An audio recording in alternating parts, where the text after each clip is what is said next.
Hello friends, welcome back to my YouTube channel. तो बात करते हैं कल के इंट्राडे स्टॉक्स के बारे में। तो मैंने कल के लिए दो स्टॉक्स निकाले।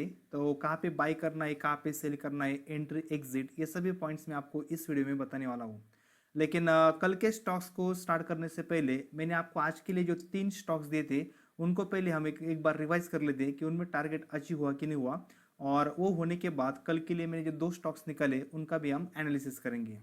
तो मैंने आपको आज के लिए पहला स्टॉक दिया था HDFC बैंक। ठीक है, पहला जो स्टॉक दिया था मैंने आपको HDFC बैंक, और उसमें हमें जो बाय करना था तो इसको हमें बाय करना था 1468 पे। तो आप देखिए, जैसे इस कैंडल का हाई ब्रेक हुआ, ठीक है, जैसे इस कैंडल का हाई ब्रेक हुआ तो यहाँ पर इस स्टॉक्स को बाय करना था 1468 पे। और हमारा जो स्टॉप लॉस था वो था 1459 का, यानी कि यहाँ पे हमारा स्टॉप लॉस था। और जो टारगेट था तो फर्स्ट टारगेट 1475 का, और जो सेकंड टारगेट था वो 14880 का था। तो यहाँ पर हमारा स्टॉप लॉस तो कुछ हिट भी नहीं हुआ, लेकिन जो टारगेट थे वो हमारे दोनों भी अचीव हो गए। मतलब इसमें 1475 का भी टारगेट हमें यहाँ पर ही मिला था, और जो सेकंड टारगेट था 1480 का वो भी मिला था। और इस स्टॉक्स ने आज का जो हाई वो है 1495 का, यानी कि अगर आप लास्ट तक इस स्टॉक्स को अगर कैरी करते तो यहाँ पर आपका 1:3 का रेशो भी मेंटेन हो जाता। ठीक है, ये मैंने आपको पहला स्टॉक दिया था। और जो सेकंड स्टॉक दिया था तो सेकंड था इन्फोसिस। ठीक है, इनपी, इसमें भी हमारा दोनों भी टारगेट अचीव हो गए। तो हमें क्या करना था, इस स्टॉक्स को बाय करना था 1460 पे। ये ओपन फ्लैट ओपन हुआ था। ओपन होने के बाद जैसे इस स्टॉक्स ने 1460 के लेवल को क्रॉस किया तो वहां पर हमें इसको बाय करना था। और हमारा जो स्टॉप लॉस था वो स्टॉप लॉस यहाँ पे था। ठीक है, 1451 पे।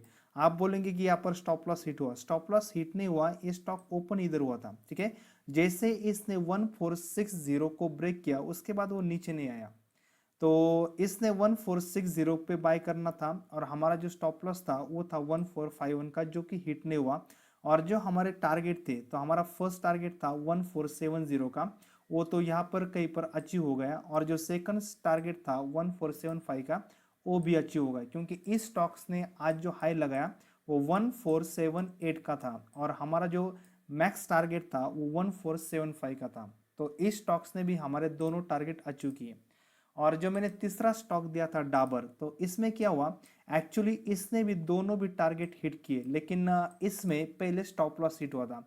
अगर किसी ने इसमें री एंट्री की होगी तो यहाँ पर ना प्रॉफिट हुआ होगा। यानी एक्चुअली क्या हुआ था, हमें बाय करना था 1456 पे, लेकिन हुआ क्या, वो स्टॉक सी 1456 पे ही ओपन हो, सॉरी सॉरी, इस स्टॉक्स को हमें बाय करना था 556 पे। लेकिन प्रॉब्लम क्या हुआ, ये स्टॉक्स ओपन ही 556 पे ओपन हुआ। तो अगर किसी ने ओपन होते ही अगर इसको बाय किया होगा तो इसने एक डिप लगाया था, और डिप लगते ही हमारा उसका स्टॉप लॉस क्या होगा, हिट हुआ होगा। लेकिन जैसे स्टॉप लॉस हिट होने के बाद ये स्टॉक्स ने फिर से 556 लेवल को क्रॉस किया, तो उसके बाद इसमें एक रैली आ गई और उसने हमारे दोनों भी टारगेट हिट किए, 560 का और 562 का। अगर इसका आप हाई देखेंगे, ठीक है, इसका अगर हाई देखेंगे तो हाई राइट 562 का ही था, यानी कि हमारा जो सेकंड टारगेट था वो था। तो मैंने आज के लिए आपको जो तीन स्टॉक दिए थे उसमें से जो पहले दो स्टॉक्स थे HDFC बैंक और इन्फोसिस, इसमें हमारे दोनों भी टारगेट हिट हुए। और डाबर में भी एक्चुअली हमारा दोनों भी टारगेट हिट हुए, लेकिन क्या हुआ, फर्स्ट टाइम SL हिट हुआ, और SL हिट होने के बाद अगर किसी ने री एंटर किया होगा तो वहां पर भी हमारे दोनों टारगेट हिट हुए। ठीक है, तो ये थे तीन स्टॉक जो मैंने आपको आज के लिए दिए थे। अब बात करते हैं कल के स्टॉक्स के बारे में। तो कल के लिए मैंने यहाँ पर दो स्टॉक्स निकाले, जिसमें से फर्स्ट है ब्रिटानिया और सेकंड है एक्सिस बैंक। अब इसमें कहाँ पे एंट्री लेनी है, कहाँ पे एग्जिट करना है, क्या हमारा स्टॉप लॉस होगा, इन सभी पॉइंट्स को हम डिटेल में डिस्कस करेंगे। लेकिन उसको स्टार्ट करने से पहले आप हमारे चैनल्स पे नए हो तो इस वीडियो को लाइक कीजिए, चैनल को सब्सक्राइब कीजिए, बेल आइकन को क्लिक कीजिए, ताकि मैं जो भी डेली इंट्राडे के वीडियो डालूंगा उसका नोटिफिकेशन आपको इमीडिएटली मिल जाए। और अगर आप हमारा टेलीग्राम चैनल भी ज्वाइन करना चाहते हो तो नीचे डिस्क्रिप्शन बॉक्स में लिंक है, आप वहां पे क्लिक करके टेलीग्राम चैनल भी ज्वाइन कर सकते हो फ्री ऑफ कॉस्ट में। तो चलिए अब बात करते हैं कल के स्टॉक्स के बारे में। तो फर्स्ट स्टॉक से ब्रिटानिया, ये ब्रिटानिया स्टॉक्स में अगर कर मूवमेंट आ गई ना तो ये स्टॉक 2-3% भी अब जा सकता है। 2-3% मतलब आप इसकी कॉस्ट देखते होंगे, अब ये 500 टू 80 पे, और अगर कल इसमें मूवमेंट हो गई और इसने 2-3% भी अगर अपसाइड मूवमेंट दी ना तो कम से कम ये स्टॉक्स 100 से लेकर 150 तक भी ऊपर जाने का पोटेंशियल रखता है। तो कैसे मैं आपको बताता हूँ, ठीक है। पहले मैं आपको ना जो मैंने रेजिस्टेंस ड्रॉ किया है, ये जो रेक्टेंगल है वो जो रेजिस्टेंस ड्रॉ किया है, इसके लिए मैं आपको ना टाइम फ्रेम चेंज करता हूँ। पहले हम डेली की टाइम फ्रेम देखेंगे जिससे आपको ये पता चलेगा कि रेजिस्टेंस मैंने किस तरीके से ड्रॉ किया।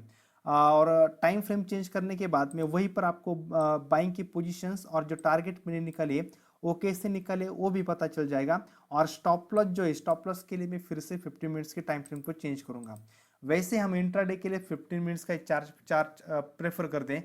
50 मिनट से ज़्यादा के टाइम फ्रेम का इंट्राडे में ज़्यादा यूज होता नहीं है, तो मैं पहले इसको डेली की टाइम फ्रेम लेता हूँ, ठीक है, 1 डे।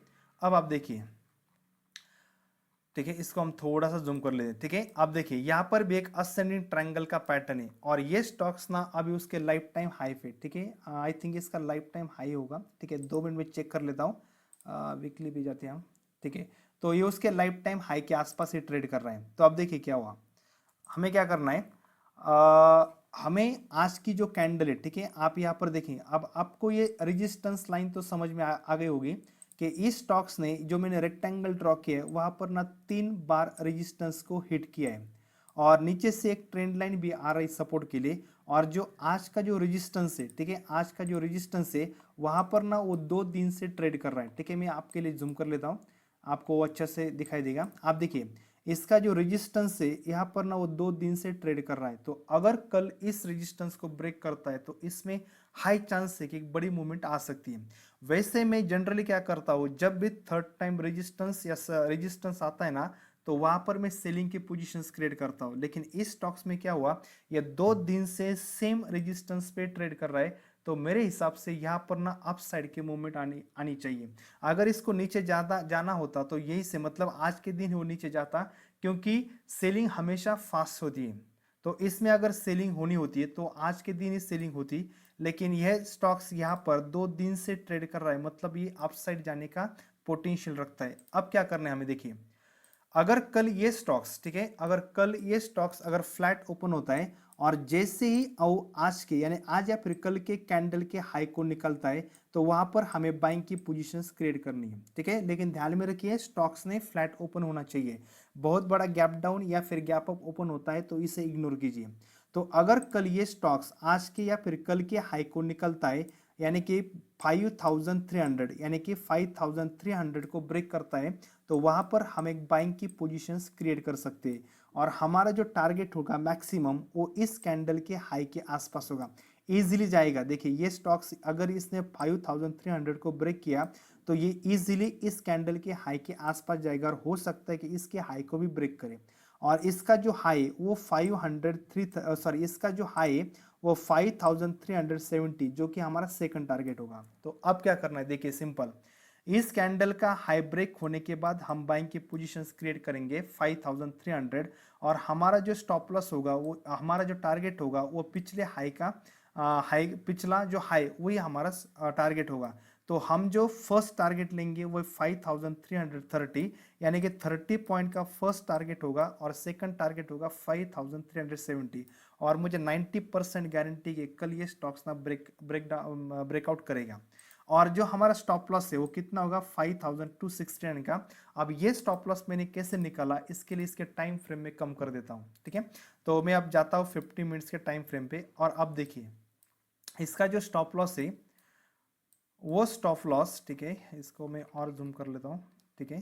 तो इसका जो स्टॉप लॉस है वो स्टॉप लॉस ना इस कैंडल के नीचे होगा, यानी कि हमारा जो एंट्री पॉइंट होगा वो 5300 पे, जो स्टॉप लॉस होगा वो 5269 का। लेकिन स्टॉक ना यहाँ पर फ्लैट ओपन होना चाहिए और जो हमारा टारगेट होगा फर्स्ट वो 5330 का और सेकंड टारगेट होगा 5370 का। तो आई होप कि आपको इसके एंट्री एग्जिट और स्टॉप लॉस का पता चल चुका होगा। अब देखते हैं सेकंड स्टॉक। जो सेकंड स्टॉक है वो एक्सिस बैंक, ठीक है। एक्सिस बैंक को भी जो रेजिस्टेंस मैंने ड्रॉ किया है वो भी आपको एक दिखाने के लिए पहले मैं इसके टाइम फ्रेम चेंज कर लेता हूँ, ठीक है, हावरली लेता हूँ। अब देखिए, ठीक है, अब आपको इसका भी रेजिस्टेंस दिखाई देगा, ठीक है।